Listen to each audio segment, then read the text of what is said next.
Pessoal, eu venho trazer aqui um tema de suma importância e de debate que nós temos que enfrentar dentro do parlamento da capital catarinense, tendo em vista os dados que até foi apresentado ontem pela imprensa, pelo jornal Diário Catarinense, no dia de ontem, que me preocupa bastante. Obviamente, nos debates nas comunidades e nos movimentos sociais, a gente já tem essa informação, a gente já tinha esses números, de que a proporção de negros vítimas de homicídios é quase que o dobro em Santa Catarina em relação aos brancos.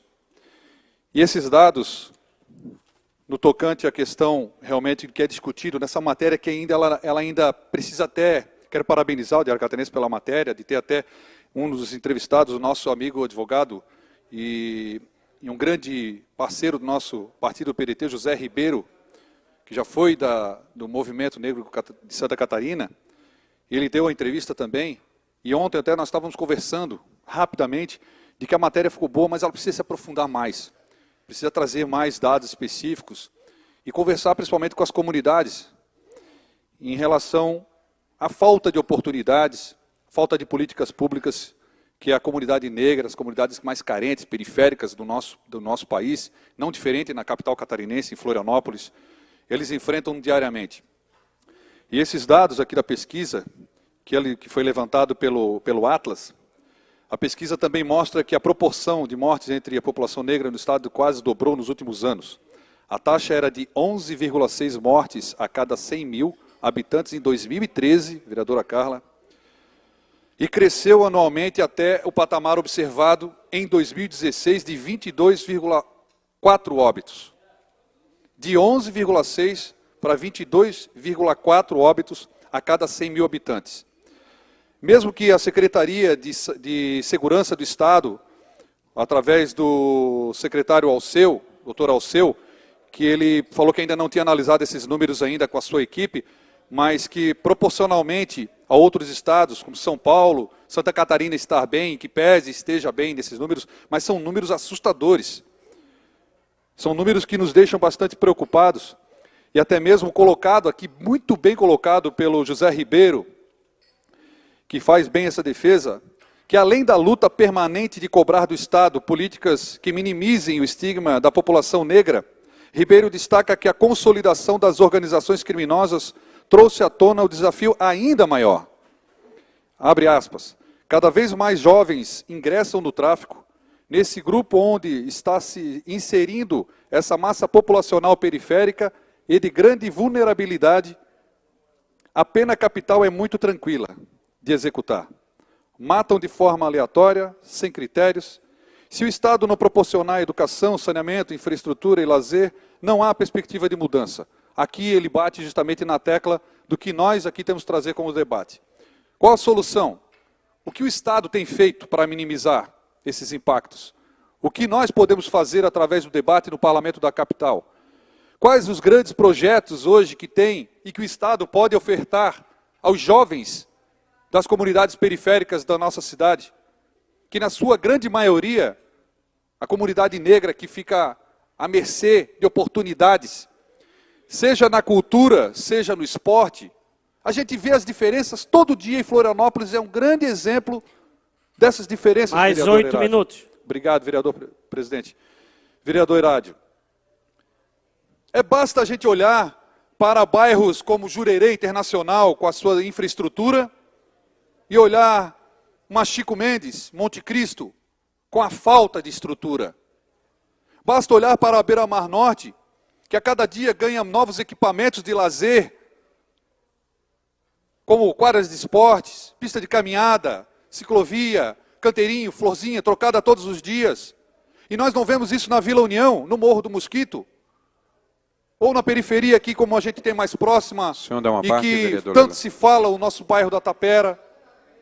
Essas comunidades, já vou lhe conceder o tempo, vereador Tiago, essas comunidades, elas sofrem, ano após ano, apenas a promessa, as palavras saindo da boca e falta da prática. E eu não acredito que seja difícil, por mais que nós tenhamos, estamos vivendo, vereador Tiago, um momento de crise no nosso país, mas nós temos que focar, voltar os nossos esforços e a nossa atenção para possibilitar essas parcerias que estão sendo feitas para construir espaços de lazer, de oportunizar os projetos sociais que tem em algumas comunidades, mais fortemente voltados às comunidades mais carentes. Senão nós não vamos enfrentar esse problema e vamos só estar enxugando gelo com uma repressão que custa muito mais para o Estado, é mais caro, não mais até do que o que era feito naquela época, nos fins de semana, mas a gente acredita muito, eu acredito na educação como um meio transformador e de desenvolvimento humano, através de ferramentas da cultura, do esporte, políticas públicas para os jovens, com falta de perspectiva, com falta de oportunidade, falta do poder público do Estado, muitas vezes, acreditar nas pessoas e nas comunidades. Essas comunidades vulneráveis e carentes, vereador João Luiz, grande parte dela trabalhadora não tem nem sabe como sair de casa e deixar os seus filhos no contraturno em algum projeto. A maioria dos projetos sociais que nós temos, e tínhamos muito mais na nossa cidade, estão morrendo. Não tem mais condições de tocar os seus projetos por falta de apoio, por falta de sustentar com recursos. E são projetos muito baratos, investimento muito baratos, perto do que vai ser gasto ali na frente, com a repressão, o Estado entrando com o pé na porta, todo mundo lá vai ser tratado igual, mas não vai ser a mesma coisa numa boca na beira-mar, numa boca em Jurerê, numa balada forte, eletrônica, onde também tem o tráfico de drogas. Não vai ser, o Estado não vai fazer isso da mesma forma. Existe um grande preconceito, um grande ranço também com as comunidades carentes da nossa cidade que nós temos que combater. Nós temos que trazer o debate e mostrar a realidade. As pessoas boas lá dentro sofrem diariamente a violência. A violência primeiramente através do preconceito. De a gente passar na frente e olhar, olha lá aquele bairro, olha aquele menino passando lá, olha ele mora lá naquele bairro. Já começa pela violência do preconceito. A violência do Estado de não dar oportunidade, de não instalar lá o mínimo das condições para que ele possa ter a mesma dignidade de uma atividade esportiva que uma comunidade mais rica da cidade tem. As mesmas oportunidades que o filho nosso pode ter uma aula de violão, uma aula de canto, não quero mais isso, eu quero fazer aula de surf, eu quero fazer um jiu-jitsu. Aí nas comunidades não tem, o moleque vai crescer vendo só a violência. E o ponto de visibilidade que ele vai ter, vereador Renato, ele só vai se tornar visível quando ele vê lá naquele canto, aquela pessoa lá que é respeitada, aquela de lá, eu quero ser aquela. É aquele que está lá com o canhão, é o cara que enfrenta. Porque ele cresce com a violência. Ele não vai ter outra perspectiva de vida a não ser a violência.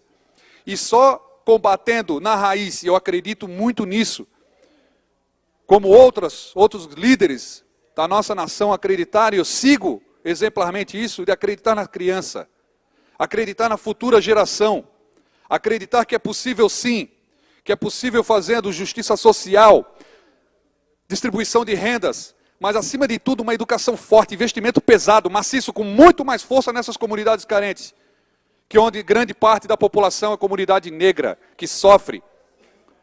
Eu cresci, e aí eu posso deixar de repente mais claro para alguns vereadores, que de repente têm essa dúvida, mas o vereador Lela está levando à tribuna um tema interessante, importante, me toca, e posso falar para vocês aqui de peito aberto.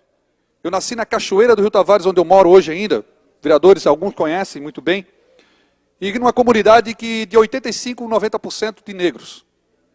E nessa minha comunidade, todos tivemos a mesma estrutura, senhores.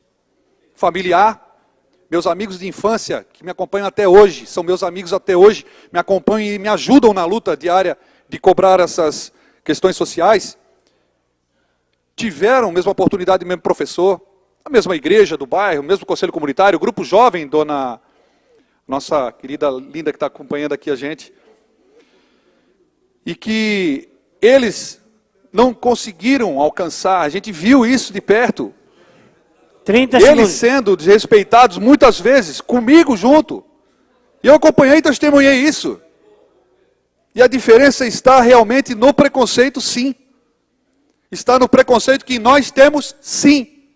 E nós temos que fazer todo dia a reflexão diária, buscando o desenvolvimento e a evolução espiritual que nós temos que ter como seres humanos, de entender isso e lutar, continuar lutando para para que eles possam sair desses números trágicos que nós estamos vendo aqui no nosso país. História triste.